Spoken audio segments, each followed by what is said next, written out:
What up, what's popping? It's your dog Breeze from Fahrenheit 451, part of the Fourth and Gold Network. We're running the books alive. 1-2 in the WNBA yesterday. Back on my best bets in the WNBA for July 16th. First up for 1.35 units, I'll be playing Alicia Gray over her Alicia Gray of the Atlanta Dream over her 5 rebounds, minus 135 odds over on Bet 365. 11 and 8 rebounds in her last 2 games without Ryan Howard. 7 and 5 rebounds in her last 2 games versus Chicago. Next, for 1.3 units, I'll be playing AT Alyssa Thomas from the Phoenix Mercury over her 15 points, minus 130 odds over on Valley Bet. She's hit this line in her last 3 and in her last 5 out of 6 games, 29 points in her last game versus Minnesota, and 15 points or more in her last 3 games without Satu Sabalala and Kalia Copper, who will both be missing this last game before the All-Star break. Hitting this in her last 3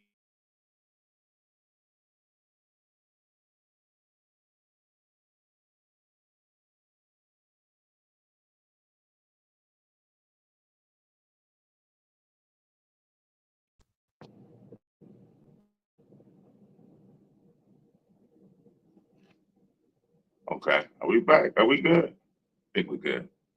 Start us back over. For 1.3 units, I'll be playing Alyssa Thomas over her 15 points, minus 130 yards over on Valley Bet. She's hit this line in her last 3 and in her last 5 out of 6 games. 29 points in her last game versus Minnesota. Hitting this in her last 3 without Satu Sabalala and Kalia Copper, who will both be sidelined in this last game before the All-Star break. She's averaging 20.3 points without Satu and Kalia. 37% of her points come in the paint. Minnesota allows the second most points in the paint. Uh, I can't tell you enough how soft down low Minnesota is. And it's a little surprising. You would think they would have been started Jessica Shepard by now. Nevertheless, next for 1.35 units from the Seattle Storm, I will be playing Nneka Ogwumike under her 25 points and rebounds, minus 135 odds over on ESPN. She's under this line in her last 4 and in her last 7 out of 10 games, under in her last 2 games versus the Golden State Valkyries with 11 and 15 points in those 2 games on 6 and 10 field goal attempts. When she has 13 field goal attempts or less, so she's had 6 and 10 field goal attempts, I'm giving her an extra 3. When she has 13 field goal attempts or less, she is 10 out of 10 to the under, averaging 18.8 points and rebounds. 28% of her points come in the paint. Golden State has the best paint defense in the WNBA. Next, I'll be splitting pretty much a unit on both of these Natasha Howard plays. Caitlin Clark injured, looked to injure, seemed to reactivate her left groin injury in the last game, late in the fourth quarter. So I don't think she's going to play in this game, which is like aforementioned, is the last game before the All Star break. Um, Goes without saying how big of a draw Caitlin Clark is to the WNBA fan base. So I don't see why they wouldn't try to sit her out of this one and give her, I think it's like 2 or 3 days, maybe before the All Star game rest.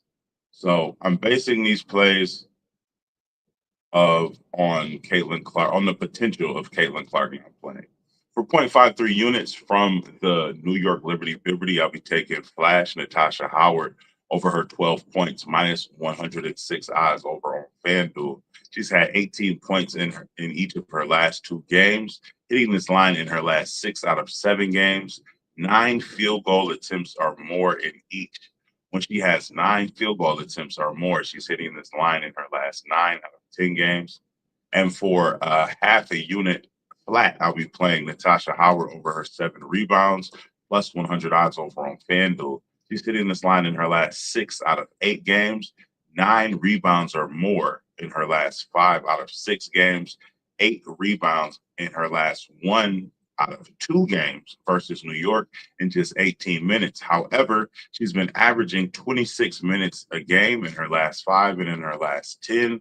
When she has 26 minutes played or more, she's hitting this line in her last 5 games with 9 rebounds or more in each game, averaging 11.4 rebounds. So I absolutely like Natasha Howard to go off. I couldn't talk you off of a 15 and 10, a little late for Natasha Howard. I couldn't talk you off of a double for Natasha Howard. So to recap, to finally get off of the snide and to turn this ugly streak around into a beautiful one, I'll be playing Alicia Gray over her 5 rebounds, Alyssa Thomas over her 15 points, Nneka Ogwumike under her 25 points and rebounds, Natasha Howard over her 12 points, and Natasha Howard over her 7 rebounds. And I do have a million leans for you. Let's get into those now. I'll throw some timestamps up if this is going to turn out to be a longer stream. So, with Ryan Howard out, it just opens up a lot of rebound opportunities, points, scoring and rebound opportunities for the Atlanta Dream Girls. This game might be a blowout, so I don't know how much opportunities it will open up. But I do like Jordan Canada to go over her 4 rebounds, a number that she's went over in both of her games without Ryan Howard. In this one, it's obvious that they're going to look to feature Camila Cardoso. I think that Bree Jones and Brittany Griner, will be able to put a stop to that and nip that in the bud. So I have a heavy lean on Camila Cardoso to go under her 25 points and rebounds. You can get that line over on ESPN Bet. Heavy lean on the Chicago Sky to go under their team total of 75. They had 75 points and 80 points in their 2 games versus, or it might have been 70 and 80. So they might be averaging 75 points in their last 2 games versus the Atlanta Dream. However, that was with Angel Reese and Ariel Atkins. So you're losing roughly, 25 points without those girls in there. I definitely think the Sky are unable to get to their 75 point total. I think they might be missing Michaela Onyewede as well. Heavy lean on Courtney Williams over her 16 points as well as her 6 rebounds. She's went over her 6 rebounds in her last 2 out of 3, if not all 3 of her last games versus Phoenix. Over her 16 points, she's been playing her ass off. I've been seeing enough people, I'll say, targeting Ephesian Collier's under. So if he is going to go under, naturally the scoring burden will fall on Courtney Williams, and probably Kayla McBride. Leading Alyssa Thomas, all things Alyssa Thomas over her 24 points and assists and her 32 points, rebounds, and assists. I just settled on her points because she's gonna have to. She's gonna have to shoot way more, especially with Nicole McConney out. Skylar Diggins over her 17 points is a look of mine. Tiffany Hayes over her 13 points. I really like that one. She just doesn't play as well on the road as she does at home. But I really like that one, and I might get there with that, especially if the early window goes well. Veronica Burton over her 16 points and assists. She's been playing her ass off. I like Ari McDonald over her 4 assists. Like I said, if Caitlin Clark is ruled out, Sabrina Ionescu over her 19 points. She has like 23 points or more in her last 3 games versus the Fever. And she has 20 shot attempts in her last 2 or 3 games versus the Fever. So I absolutely like a look for Sabrina there, especially if Brianna Stewart is going to continue to be on the garbage. And last but not least, in that late game, I was looking at Jackie Young over her 4 rebounds, over her 16 points, and over her 2 3-pointers. She just has great history and a great track record versus Dallas. And then I was looking at Chelsea Gray over her 11 points. I want to say Chelsea Gray has hit this line in like her last 10 or 12 games versus Dallas.